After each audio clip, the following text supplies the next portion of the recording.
Hello, welcome to the American Business Podcast. This is Kevin Deveci, your host.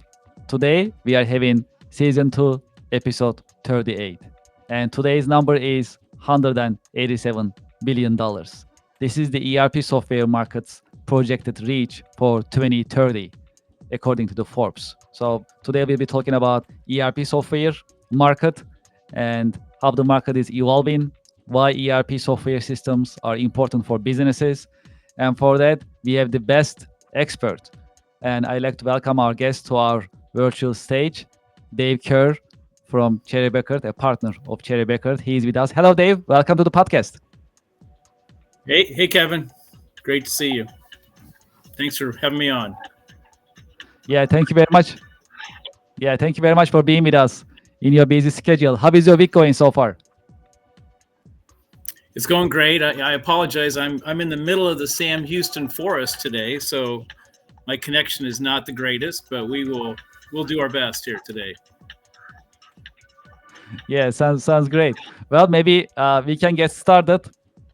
And as a start for our audience and for our listeners, would you please introduce yourself and your company? Sure. My name's Dave Kerr. Just a little bit about myself. I grew up in Iowa. Graduated from Northeast Missouri State, which is now Truman State. Started with Ernst and Winnie. I was based in Honolulu for a few years. We did audit and tax there. Then moved back to Iowa in the late 80s and started Kerr Consulting, which is devoted to software application over the last almost 30 years. And actually, our headquarters today for the EP software is just north of Houston in the Woodlands, Texas. So a little bit about my journey. Yeah, this is great. So how did you choose your career?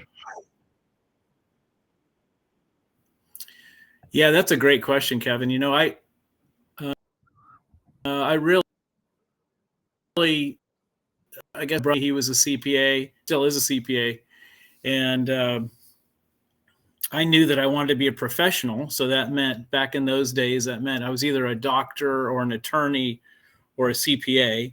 And the CPA had the biggest appeal since it had the fewest number of years of education required. So back then, of course, it was 4 years. And I was able to actually graduate, doing summer school and things. So to start with, I wanted to be a professional, but I didn't want to go to school 8 years.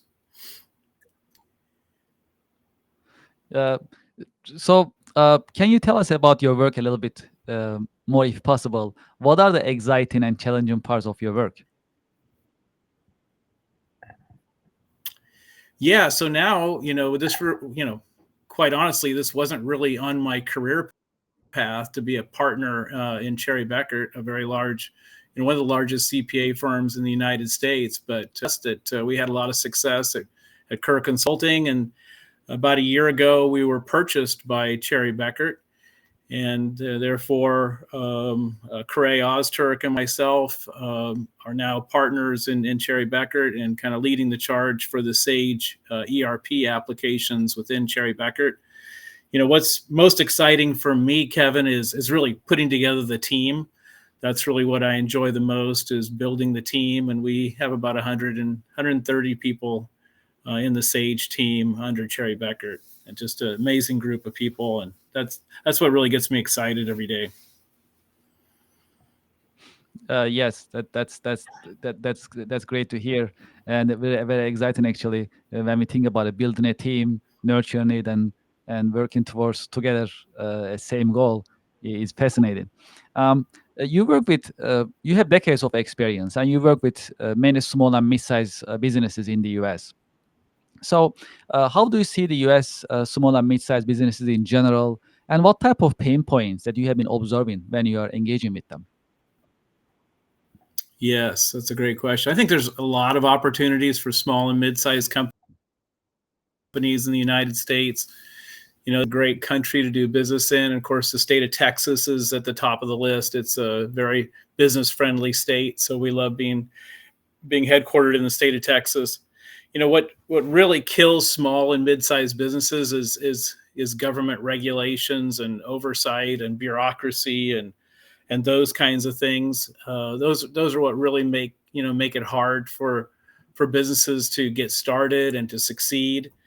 And then of course, once you get open, it's you have to be you have to not only be an expert in whatever field that you're offering or service or product, but of course you also have to have the full business acumen of being able to be an accountant and an attorney and all those things all kind of rolled into one to be successful. So those, and that's kind of where we come in, right? Because there's no way that a business owner can be an expert in everything. And so if they can offload the accounting software and in our case now with Cherry Bekaert outsourcing and cybersecurity and all those things that we offer, if they can offload that, then they can focus on producing their product or honing the services that they offer to other companies. So that's really what opportunities exist for us, right, to try to help companies get away from some of those oversights from government and that type of thing. If we can run interference and kind of handle some of those challenges for them, then we've really been successful in our job. I understand that Cherry Bekaert, Care Consultant, now Cherry Bekaert, is one of the largest Sage ERP resellers in the US. And you have, as an organization, decades of experience. So I like to shift our conversation towards ERP ecosystem. And in the beginning of our podcast, I also talk about the expected size of the ERP market comes to almost $200 billion, $187 billion I actually quoted. So it's a growing market. It's exciting. So when you look at the ERP software market in general, how do you see the ERP market nowadays in the US? And it is a big challenge for organizations to pick the right ERP system for their companies, organizations. So what type of steps should companies take to make the right decision when they are evaluating different ERP software systems? Yeah, and also it's a great partners question. and the partners, yes. And partners, right, that they pick. Yeah, so there's a lot loaded into that question, or questions, Yes, multiple questions, really. So yes. so really to start with, when you look at the market, it's a huge market. It's growing fast. But when you look at the landscape, the big four players really, and that's people are, you don't want to go with one of these, small startup ERP solutions, right? You want to pick one that's going to be around for the next 15 to 20 years. And so those are, most people are going to look at Microsoft Business Central, of course, Sage. Sage is, the largest company in the world in this lower market, if you will. So Sage and its offerings with Sage Intacct and X3. Acumatica is definitely in that conversation, and then NetSuite. So those are really the four that most people should consider. And then it comes down to, what kind of industry, right? Well, that kind of narrows it down to Acumatica. Those are the two that are going to do really well. If it's a discrete manufacturing, Microsoft Business Central, Acumatica, Sage might be in that conversation. Of course, if it's process manufacturing, then Sage X3 is going to kill the competition. Nobody can even compete with them in that space. And then construction, I don't know if I mentioned construction, but Intacct and Acumatica would be the best in that space. So that's kind of what you look at first, and then you need to pick a partner, right? Because what people have learned and over the last, call it 10 years is, when the companies like Sage or Microsoft or if they try to do the implementations themselves, it typically doesn't go well. That's not really what they do, right? So you're better off finding a local partner to work with that's really strong in those applications, The local partners can be much more. Well, they have a lot less turnover, number one, which helps than the publishers. They're able to be more nimble, more accommodating, really. So what you're looking for is a partner that has the knowledge, that has the experience, and that they care, right? If they really care and ask a lot of, if they ask a lot of questions, that's good, right? You're looking for a partner that wants to learn about your business, wants to learn what your vision is for your company, or solution to match your vision for the next 5 or 10 years of your company. Those are things to really look at, and I'm certainly glad to be a resource if anybody needs. I've been doing this for 30 years, and so I know most of the players with all those applications, and can give people names of 5 or 10 different partners to look at. Yeah, this is very helpful. Just a follow-up question as to what you just mentioned. During the process of choosing the ERP software provider, what are some signs that companies should see that is not the ideal solution provider for them? Anything negative that if they Yeah, should well, just observe some and of the pick up? some of the publishers will. I think this is a really bad business practice. Some of the publishers will, I'll say heavily discount their software year one to get you in the door, and then they increase the rates, and I think that's I think that's not best business practice, right? So I think find a software solution where the people are, hey, they want to grow with you, but they're not going to raise the software subscription substantially over time. So try to find one that'll lock in, and then certainly Sage has done a nice job of locking in their rates for 3 to 5 years, depending on what the situation is. So I think that's really helpful. And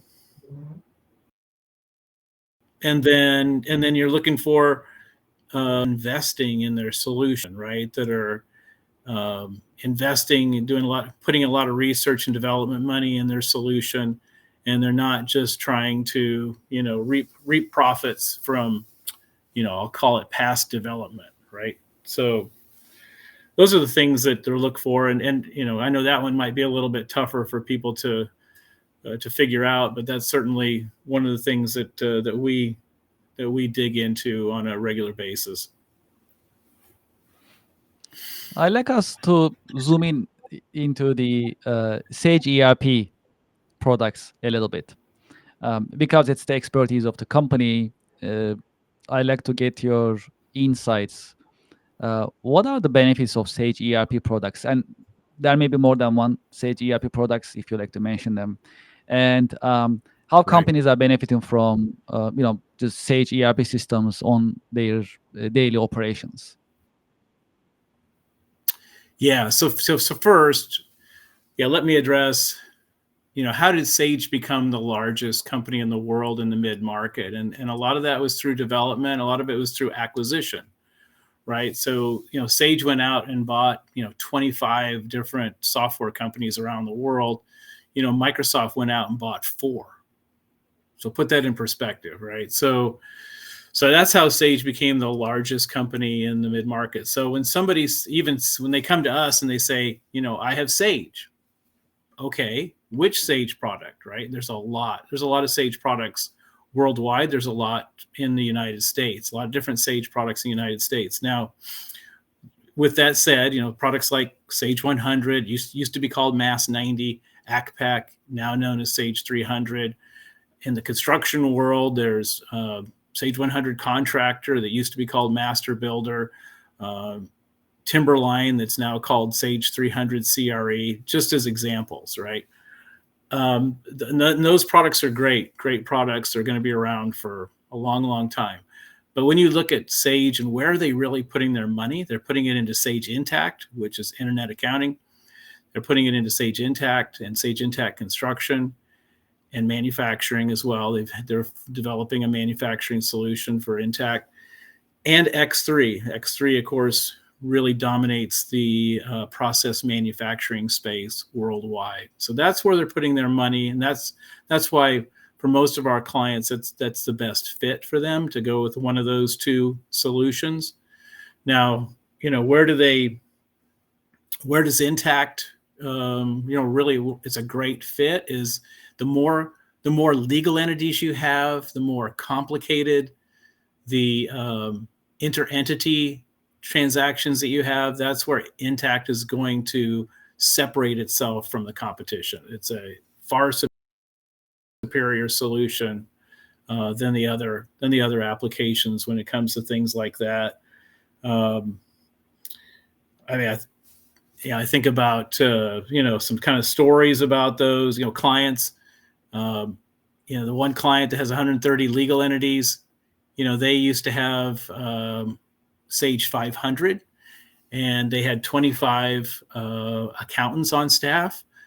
Now they've grown. Actually, they have more legal entities. I think they're up to like 150 legal entities, and they have 12 accountants on staff using Sage Intact. So over time, now they didn't go out and fire anybody, but over time they had people leave or retire or whatever, and they just didn't have to replace them because now they were so much more efficient than they were before. I think of another client that they have about $20 million in inventory at any one time, and they were really struggling to track their inventory. And of course, they're selling to Walmart and Target and those kinds of folks, and you really have to have what we call perfect picks, perfect shipments to those people. And so we implemented full barcoding for them. And today, if you walk in there when they're doing their monthly inventory testing, they'll be like $50 off. I mean, it's crazy. $20 million of inventory, and they'll be spot on. I mean, it's amazing. And now that took time. That took months and years to really get to that level of perfect pick that they have today. But it's really it's a lot of fun to be a part of that story. Absolutely. By the way, it's a follow-up question. So I had the pleasure of being at Sage Feature Conference last week, and I like to learn what you think about the Sage Feature Conference last week. How did you find it? How did you like it? If you can tell us about it a little bit, that'd be great. Sure. Yeah, it was an amazing conference. People from all over the world coming to to learn and to share information about the Sage applications, and even bigger than that, just if you wanted to learn something about human resources or fixed assets, or there were hundreds and hundreds of sessions that were shared. And we had the pleasure of hosting Aaron Harris. Aaron Harris is the global CTO of Sage, and a client appreciation dinner at the Georgia Aquarium. Oh yeah, there's a nice picture of our booth, the Cherry Beckert booth in the expo hall, and mm-hmm. It was packed, especially after the Anywhere. We had an Anywhere session about our Anywhere applications, which are add-ons to Sage, and I walked over to the booth after that, and it was like we got mobbed. So that was amazing, a lot of fun. But yeah, back to Aaron Harris. Yeah, he spoke at our client appreciation event and took questions from the audience, and that was really great. Now he's a big proponent. Sage has been investing heavily in AI for the last 7 years. Definitely a leader in the AI space, and I think maybe we're going to talk about that here in a minute. But anyway, just really kudos to Aaron Harris. He's been there. He just celebrated 25 years, which is amazing, and 25 years of that kind of stable, reliable development, research and development on their part is what we're seeing that they don't have that. It's so nice to not have that turnover at the CTO level. Just amazing story that they've crafted. You just mentioned Anywhere apps. So Anywhere apps and any other products or services that you offer from Yeah. Her Consulting, now Cherry Becker. Right. Now Cherry Becker. Yeah. So I laugh because now Cherry Becker, I mean, Cherry Becker's a national CPA firm with full audit, tax, outsourcing, CFO, cybersecurity. I mean, I think there's 141 offerings within the firm. So it's an amazing thing to be a part of a firm that has all those offerings for companies. So yeah, super excited about that. The Anywhere applications in particular, those are things that we developed at Kerr Consulting. We developed over a period of years to kind of fill the gaps in the Sage applications. Like Workflow Anywhere is an amazing application that's used for so many different things. And the Asset Anywhere Manager, that's an amazing application. They just quality control. We do a lot of work for really large, trillion dollar companies, and a lot of that work is because of our Anywhere apps, including the quality control application. So that's kind of what's separated us from our competitors, right? That they didn't have that intellectual property. Oh, there's a nice, yes, that CRM Anywhere. That's another one that's really becoming. Everybody's super excited about that one. And anyway, here we're seeing a list of a handful of them. There's like, three times this number of actual Anywhere applications that we've developed. But I think the Workflow Anywhere is probably the most popular. So we're really excited about that solution. That's great. Well, I like to shift our conversation towards AI, which is a very popular subject, very trendy, I must say. And so, in your view, how AI impact businesses in general? What is your take? Do you think AI will replace jobs? And another question is actually a question after question, but you can take your time. So another question: do you think AI should be regulated? So impact of AI, replacement of jobs possibly by AI, and the regulations of AI. These are three parts that I can break it into. Yeah. Thanks, Kevin. AI is going to be a requirement for most businesses. They're going to have to embrace AI to stay competitive. Kind of what our messaging to our people is: hey, look, we want to use AI responsibly, but in the next year, to our people, hey, you need to, and we're doing a lot of training around this, but you need to start to embrace AI. Because in a year from now, if you're not embracing AI, you could be possibly replaced with somebody that is that is embracing AI. Now, I hate to say it that way, but unfortunately, AI is here. It adds so many efficiencies. We have to embrace it, where it makes sense. Now, is it going to replace people? That's a tough question. I mean, I think it is going to make people more efficient, just like the client I was talking about that went from 25 down to 12, and that was before using AI, right? That was just using efficiencies that were within Intact and some of our Anywhere applications that also assist them with being more efficient, right? So I think we're going to see that same type of thing with AI, that maybe people won't be fired, but people, might not be replaced as quickly because people are more efficient using AI. I can see that happening. Now, should it be regulated? Should it be regulated? Yes, it should. But that's, how it could be regulated is far above my pay grade, Kevin. I think that's the big challenge. And and I think rightfully we have some real concerns over AI, because AI used for nefarious purposes, um, can be catastrophic, I think. So, so those are, should it be regulated? Yes. How can you regulate it? Wow. That's I think that's the big question that we have to figure out, how to regulate it. And there's regulating it in the United States, and then there's regulating it in China, right? Which have two very different goals, right? Mhm. So those are things I think we've got to figure out, and we've got to address until it's too late. Yeah. Yes, yes.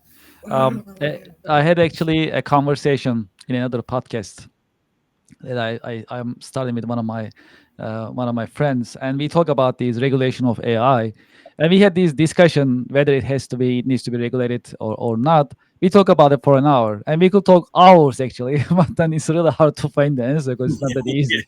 so, so, it's a complex Right. issue. That's a But I think to your point, yeah, I mean, having the regulations great. in US and having the regulations in China, they have different goals. I think that's also an important point that you mentioned, that we need to put it in perspective.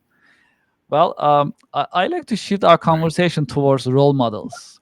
You have decades of experience on your belt, and do you have any role models in your career journey that you can share with our audience? Sure. Definitely my brother-in-law was a big role model for me. I grew up with three older sisters, and so he was really more like a brother for me than a brother-in-law. And so he was probably my biggest role model, even getting into the accounting. But once I got into accounting, there too many to even mention. I mean, so many great people have poured into my career, and in both in Hawaii and back when I moved back to Iowa. And so and there's some role models at Sage that have been really inspirational, to Nancy Harris is a great example of somebody that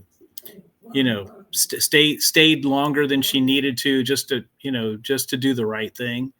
And that's really what I've tried to embrace is, just do the next right thing, whatever that is. Do the next right thing, and hopefully, I think that's led us down a good path, and we're going to continue to try to just do the next right thing when it comes to that. And that's again something I've learned from the role models that have been able to interact with at both Kerr Consulting and Sage.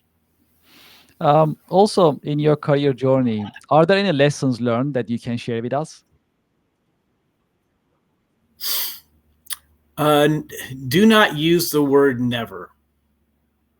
For example, on a personal note, growing up, I always said I would never have a red vehicle, and I would also say I would never have a minivan. So sure enough, when I was a father, I had a red minivan, right? On the business side, I would always say, we will never host. We will never be developers. Well, obviously, we host hundreds of clients today. We develop all these anywhere applications, and so just be careful. Just be careful with the word never would be something that I've learned. The other thing that I've learned is we really had to like reinvent ourselves every 5 years. As the firm grew, we had to just kind of turn ourselves inside out. And that's not easy to do. It's hard to do. It's hard to change. But that's, it's either do that, it's either, adapt and change and turn ourselves inside out, or wither and die, So that's really been a big part of our growth. I'd say those are a couple big lessons I've learned. What are your biggest passions and interests outside of work? Yeah, certainly my family. I've adopted 5 children, so I'm really active in adoption and foster care. those kinds of things. Now we live in the Sam Houston National Forest, and we raise fainting goats. So I wanted my youngest two children that are still at home, they're 16 and 17. I wanted them to grow up with animals. And Grayson Hoberg, one of my associates, he talked me into getting fainting goats. And I think there's a picture of Blake. So Mhm. Blake is our Billy goat, and he and I have a very, very close relationship. There he is in basically our front yard, and I'm sitting there, and he just comes and puts his head in my lap. That's kind of a common thing that he does. He actually just did that a couple hours ago. He came up on the back side of the property and put his head on my lap. So he and I are really close. Now, when Blake was born, my wife's not a huge fan of the goats. And when Blake was born, she said, "That's the most beautiful goat in the world." And I was so happy. I was so proud. And my mother-in-law came a few weeks later, and I took her up to the barn to see baby Blake. And I said, "Mom, Sonia says that this is the most beautiful goat in the world." And my mother-in-law said, "Oh, Blake is beautiful. He'll make a great rug." Rug? Mom, what do you mean he'll make a great rug? She goes, "Oh, I didn't mean now. I mean when he's dead." Mom, he can hear you. He's a smart goat. He can hear you. Anyway, Blake has not been turned into a rug. And we laugh. And she tells that story on herself. But Blake is still kicking and hasn't been turned into a rug yet. But he is a great goat. So yeah, so we have a lot of fun with goats. We have 7 baby goats in the last 7 days. So if any of the listeners are in the in the area of the Sam Houston National Forest, which is north of Houston, get a hold of me, and you can come hold some baby goats. Okay, okay. That's great. So we are announcing here. So Yeah. that's a good opportunity. Very often. Yes, absolutely. Well, since you have years of career experience on your belt in the professional world, and we like to share uh, career advice with our audience, especially for next generation and current generation. I like to ask you, what are your career advice? What would be your career advice to those who are thinking about getting into the business software industry, as well as nonprofits, because you are very active in nonprofit industry as Right. well Yeah. yourself. So what would be your career advice for them? Number one, work hard like Kevin. Kevin's the hardest working guy I know. So yeah, work hard like Kevin. So that's number one. Pick the things that are hard. Pick the things that are hard, because the lines are short. Nobody's lining up to do the hard things, right? Everybody wants to do the True. easy things. Like, for example, accounting. Nobody's signing, the kids are not signing up for accounting today. And we have a real shortage of accountants. Great opportunity for young people if they would just embrace accounting. Accounting, it sounds like, I know on the surface it sounds like it's the most dull, drab, boring job in the world, but it's the exact opposite. And we live in a world of opposites. I mean, think about, because I, signed up to be an accountant, I was recruited heavily by the FBI, as an example. I didn't go to work for the FBI, but the only reason the FBI wanted me to work for them is because I was an accountant. That's it. It Good opens up point. so many Yes. doors, is my point. And here, I have the incredible opportunity to actually go into hundreds of different businesses and learn from those business owners and those managers and those operators. And what other profession would I have that opportunity to go work with hundreds of different companies? So I would just encourage people to sign up for accounting, or sign up for things that are not easy to do. and to really go all in and stay with it and not give up. Actually, for me in school, accounting was the hardest. Were the hardest subjects. All the other subjects, quite honestly, were pretty easy for me. Accounting was more difficult, but I stuck with it. I was able to surround myself with other people. And again, that's what I've done with my whole career is I surround myself with people that are a lot smarter than I am. And I did the same thing when I was in the university. Was able to surround myself, and they really lifted me up. And I ended up being one of the top graduates in the country that year, and it wasn't because of me. Honestly, it was by the people that I was surrounded by. So, that'd be another point is, who are your friends? Surround yourself with friends that are really wanting to do things, that have a positive attitude, that are not going to take you down the wrong road. But find those good relationships and really embrace them, because friends really do make a big difference. Yes, thank you so That'd be much my for advice, these for Kevin. these insights. Yes, appreciate it. So, for those who like to learn about Career Consulting now, Cherry Beckert and Anywhere Apps, what is the best way? Should we share the website information? Sure. Yeah, you can share so Okay. so Yeah, let's. kerrconsulting.com Mhm. is still, yeah. Yeah, kerrconsulting.com is still an active site, and is the best way to really reach us. And then our Anywhere apps, is it, and on the anywhereapps.com, you can get to that directly, or you can get to it through the kerrconsulting.com Mhm. website. Yeah, this is great. Dave, thank you so much for sharing your wisdom and your insights with us in your busy schedule. It has been a great episode. It's been an honor. Well, Thank you thank for being with you. us. And